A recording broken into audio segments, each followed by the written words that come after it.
38 आदमी के पास जमीन नहीं है, लेकिन बिहार में भूमि सुधार लागू नहीं होने की वजह से 100 में 7 आदमी भूमिहीन है। इसलिए जन सुराज का एजेंडा है कि अगर किसानों का जीवन सुधारना है तो सबसे पहले भूमि सुधार लागू करना है। और दूसरी बात, मजदूरी। खेती को, बिहार का जो खेती है वो खाने वाला खेती है, इसको कमाने वाला खेती अगर बनाना है तो लोगों को मदद देनी पड़ेगी। गांव देहात में हम लोग क्या कहते हैं, लोग कहता है कि भैया कटिया करने आए हैं, कमाने के लिए लुधियाना जाएंगे, रोपनी करने आए हैं, कमाने के लिए गुजरात जाएंगे। आदमी खेती करने आया है, कहता है कि हम खाने के व्यवस्था करने आए हैं, कमाने के लिए बाहर जाएंगे। तो इस व्यवस्था को बदलने के लिए जन सुराज का मंत्र है कि खाने वाली खेती नहीं, कमाने वाला खेती होना चाहिए। और जितने लोग खाने वाला खेती, धान गेहूं को छोड़कर बढ़िया सब्जी मसाला का खेती में जाएंगे, उसके लिए मजदूरी मुफ्त कर दिया जाएगा। अब आदमी कहेगा, ए भैया पैसा कैसे आएगा?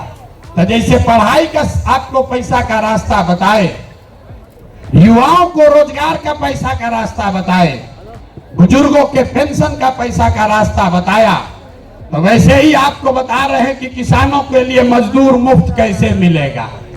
बिहार सरकार को हर साल अगर हम चाहें तो 10,000 करोड़ रुपया हम लोग को मनरेगा के तहत मिल सकता है।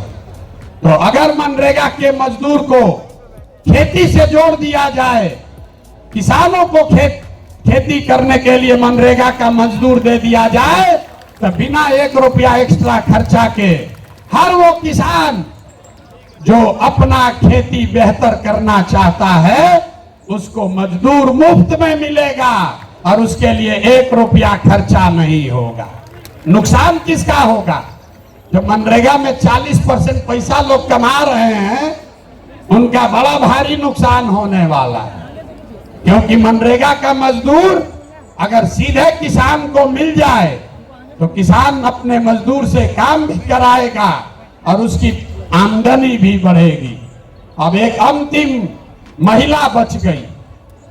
महिलाओं का अगर जीवन सुधारना है, सब महिला हमको गांव-गांव में कही है, भैया हमको रोजी रोजगार करने के लिए कुछ साधन दीजिए।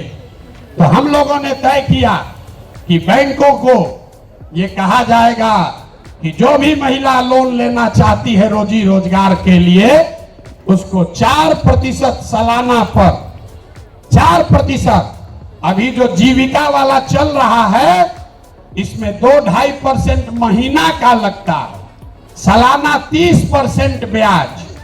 और हम लोग कह रहे हैं कि सिर्फ 4% सालाना पर हर वो महिला जो कोई ना कोई रोजी रोजगार करना चाहती है